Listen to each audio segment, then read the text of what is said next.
I remember the exact moment my life began to unravel. It wasn't dramatic like in the movies, no crashing thunder or lightning strikes. It was a quiet Tuesday afternoon when I came home early from work to find a letter on the kitchen table. 4 words, scribbled in a hurry. I can't do this. That was all he left me. No explanation, no goodbye, no promise to come back. Just a note and a heart heavy enough to crush me under its weight. I was 26, a single mother to a 3-month-old baby girl named Lily. And suddenly, completely alone in a world that already felt too big for me. The months that followed were a blur of half-empty cupboards, eviction notices, and endless nights sitting by Lily's crib, pretending to be strong. I took whatever jobs I could find, waitressing, cleaning offices, stacking shelves in a dimly lit grocery store. I didn't sleep much. I couldn't afford to. Some nights, when the electricity bill went unpaid and my tiny apartment plunged into darkness, I would wrap Lily in the thickest blanket I owned and take the bus. Not to go anywhere, just to keep moving, stay warm, and somehow stretch the night into morning. I convinced myself it was an adventure, even though it was anything but. That night felt like any other. Lily had been fussy all evening. I hadn't eaten since breakfast. The city felt unusually cold, and the streets were slick with rain. I boarded the bus past midnight, exhausted, my muscles aching, my spirit dangerously close to breaking. The driver gave me a nod. He knew me by then. I made my way to an empty seat and cradled Lily in my arms, careful not to wake her. She was the only beautiful thing I had left in my world. I kissed her tiny forehead, inhaled the scent of baby powder, and felt a lump rising in my throat. Didn't even notice him sitting there when I slid into the seat. He was just a blur of navy wool and cologne that reminded me of something expensive I could never afford. I kept my head down, focusing on Lily, wrapping my arms around her tighter as the bus pulled away from the curb. Minutes passed. Or maybe hours. I lost track. The gentle rocking of the bus and the warmth of the seat beside me lulled my exhausted body into surrender. My eyelids grew heavy. My mind drifted between memories and worries, the unpaid rent, the job interviews I kept failing, and the small hope I clung to that, maybe, one day, things would get better. I must have fallen asleep without realizing it. The next thing I knew, I felt a steady, unfamiliar warmth against my cheek. Disoriented, I opened my eyes, and for a second, I had no idea where I was. Then the blur came into focus. A well-defined jawline, dark stubble, and the kindest blue. Eyes I had ever seen. I shot upright, mortified. "Oh my God, I'm so sorry," I blurted, adjusting Lily in my arms, my face burning with embarrassment. I must have leaned against him in my sleep. The man gave a soft chuckle, a sound like sunlight breaking through a storm. "It's okay," he said, waving off my apology. "Rough night?" I let out a humorless laugh. "Something like that." He glanced down at the baby in my arms, his expression softening. "Beautiful little girl," he said. "Thank you," I murmured, not trusting my voice to say more. For a moment, silence settled between us, broken only by the low hum of the engine and the occasional splash of tires against wet asphalt. I kept my eyes on Lily, avoiding his gaze, hoping he wouldn't ask questions. I wasn't in the mood to tell a stranger my life story, but then something about the warmth in his voice and the absence of pity in his eyes made me say, "Her name's Lily." "Lovely name," he replied. "I'm Nathan." I hesitated for a beat, then extended my hand. "Emily." His grip was firm but gentle, the kind of handshake you remember because it feels steady when the world doesn't. The bus rolled on through the sleeping city, neon signs blurred into streaks of color, and the rain painted patterns on the windows. There was something surreal about it, like we were the only two awake in the whole world. "You look like you could use a break," Nathan said after a while. I snorted softly. I look like I could use a miracle. He smiled, a little sadly. I get that. Believe it or not, I've been where you are. I almost laughed at that. The man sitting next to me looked like he stepped out of a fashion magazine. Expensive. Coat, polished shoes, a watch that probably cost more than my rent for a year. What did he know about being broken? But something in his voice made me pause. Yeah? I said skeptically. You ever ride a bus at midnight because you couldn't afford heating? Nathan leaned his head against the window, his eyes reflecting the passing lights. I've done worse. I didn't reply. I didn't know what to say. People like him didn't talk to people like me.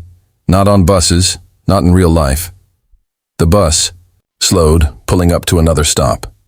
A few late-night passengers boarded, looking as weary as I felt. I glanced at my phone. 1:37 a.m. 2 more stops to go before mine. I should have been embarrassed, should have made an excuse and left the conversation there. But maybe it was the hour, or the exhaustion, or the way his voice sounded like a lifeline in a storm I didn't know how to survive. I'm sorry, I said quietly. It's been a long day. Nathan turned his head toward me. No need to apologize, Emily. Sometimes we're allowed to be tired. His words, simple, unadorned, hit me harder than I expected. I felt my eyes sting and quickly looked away, blinking back tears. I didn't know then that those words would be the first in a chain of events that would change my life. I didn't know who Nathan Carter was. I had no idea I was sitting beside a man who could buy and sell everything I owned 100 times over. To me, he was just a kind stranger in a warm coat who didn't mind a stranger leaning on his shoulder. But fate has a strange way of weaving, lives together. Threads you don't see until you look back and realize that moment, that tiny, insignificant moment, was the one that shifted your entire world. That night, I fell asleep in despair, and I would wake up in destiny.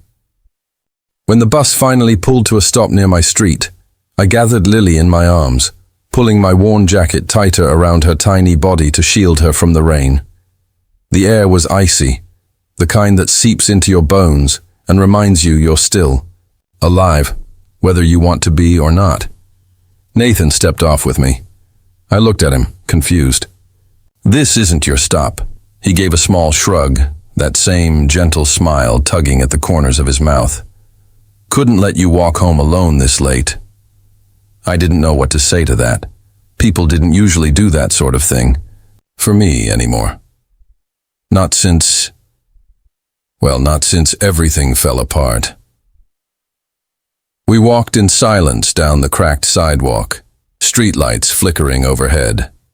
The city felt deserted at this hour, save for the sound of our footsteps on wet pavement and the occasional rumble of a distant car. This neighborhood's something, Nathan remarked quietly. I gave a humorless laugh. You don't have to sugarcoat it. It's awful. He smiled. I've seen worse. I stopped in front of the small, run-down apartment building I called home. The paint was peeling, and one of the front windows was boarded up with old plywood. Well, this is me, I said, trying to sound light about it, but failing miserably. Nathan's gaze softened as he looked at the building, then at me. Listen, Emily, I know we just met and this might sound strange, but would you let me buy you breakfast tomorrow? I blinked. What? I mean it. No strings attached. Just breakfast. You and Lily. You look like you could use a decent meal. I hesitated, every instinct in me screaming to say no. Life had taught me not to trust kindness, because it usually came with a catch. But something about Nathan felt different. He wasn't hitting on me, wasn't offering false promises or pity. Just breakfast, and honestly, the idea of coffee and a warm plate of eggs I didn't have to pay for sounded like heaven. Okay, I said before I could overthink it. But only if I get to pay you back someday. His grin widened. Deal, he handed me a business card, thick, expensive looking, with gold embossed lettering. I didn't even glance at it before tucking it into my pocket. "Text me in the morning," he said. "I'll pick you up." And just like that, he turned and walked away, disappearing into the misty night. I stood there for a long moment, still, not sure if any of it had actually happened. Then I made my way upstairs, cradling Lily, who remained peacefully asleep, blissfully unaware of the tiny spark of hope flickering to life inside me. Morning came faster than I expected. Lily's cry woke me just after dawn, and for a moment I'd forgotten about Nathan and his offer. Then I reached into my jacket pocket and found the business card. I finally looked at it. Nathan Carter, CEO, Carter Innovations. I froze. I read the name again. Carter Innovations. Why did that sound so familiar? I grabbed my phone, my fingers, trembling, and typed it into Google. There he was, news articles, magazine covers, interviews. Nathan Carter wasn't just some kind stranger. He was one of the youngest self-made billionaires in the country. Tech genius, philanthropist. The kind of man whose face appeared on the cover of Forbes and whose success stories were turned into business school case studies. I sat down hard on the couch, my heart racing. What the hell was a man like that doing? Riding a midnight bus through my part of town? For a second, fear crept in. What if it was some kind of prank? What if it wasn't real? People like him didn't randomly befriend people like me. But then I remembered his eyes. The way he spoke to me, not like a man who pitied me, but like someone who understood. I took a deep breath and texted the number on the card. Emily. "Hey, it's me. Emily, from the bus." The reply came almost instantly. "Nathan. Good morning. Hope you and Lily slept. Well, still up for breakfast?" I smiled despite myself. "Emily. Yeah, we'd love that." Within the hour, a sleek black car pulled up outside my building. I felt self-conscious stepping inside with my thrift store clothes and scuffed sneakers. But the driver greeted me warmly, and I reminded myself this wasn't a fairy tale. It was just breakfast, right? Nathan was already waiting at the cafe, a cozy, sun-drenched place I'd walked past 100 times but never dared to enter. When he saw me, his face lit up. Not in the patronizing way rich people sometimes look at the poor, but like he was genuinely glad I showed up. "Hey," he said, standing to pull out my chair. "You look great," I snorted. "You're a terrible liar." He laughed. "Maybe, but you still look great." We ordered coffee and pancakes. Lily gurgled happily in her stroller, and for a while, it felt normal, easy. I'd forgotten what it was like to sit across from someone and have a conversation that didn't revolve around bills or missed rent or finding formula on sale. Nathan asked about Lily, about my job, about what I wanted to do if life ever gave me the chance. I told him about my dream of becoming a graphic designer, how I used to draw for hours as a kid, how I once got a scholarship to an art school I could never afford to attend. How those dreams got buried under diapers and past due notices. He listened, really listened. And for the first time in years, I felt like someone actually saw me. Not just the struggling single mom, not just the girl with bad luck. Me. When the check came, Nathan insisted on paying. I protested, of course, but he waved it off. "Consider it an investment," he said. "In what?" I asked. "In you." And that's when I knew. This wasn't a one-time act of charity. This man, he was about to change everything. I still don't know what made me open up to him.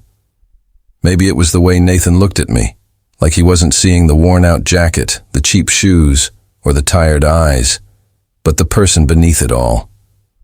Or maybe it was because for the first time in a long time, someone asked how I was doing and actually wanted to hear the answer. Either way, somewhere between the pancakes and the second cup of coffee, the walls I'd spent years building started to crack. I wasn't always like, "This, you know," I said, tracing a finger over the rim of my coffee cup. I used to have plans, big ones. Nathan smiled. Tell me about them. I hesitated, then shrugged. I wanted to be a designer, graphics, animation, anything creative. I had a scholarship offer once, but life happened. My mom got sick. Bills piled up. I took a job to help out.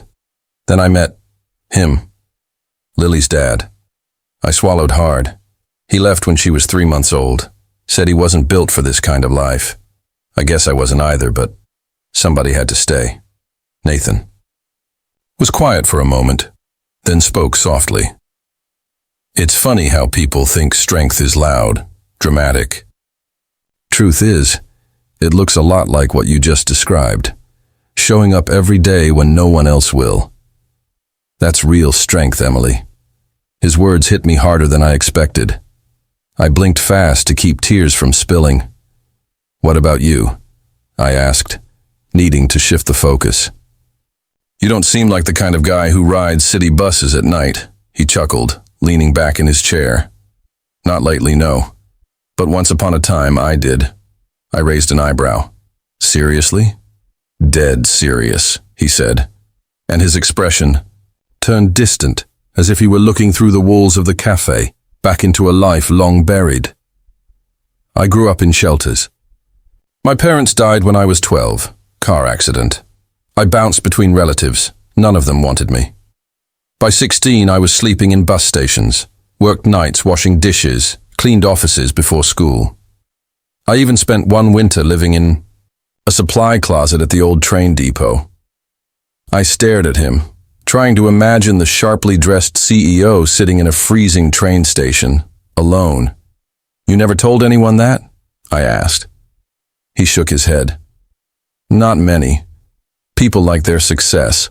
Stories shiny and polished.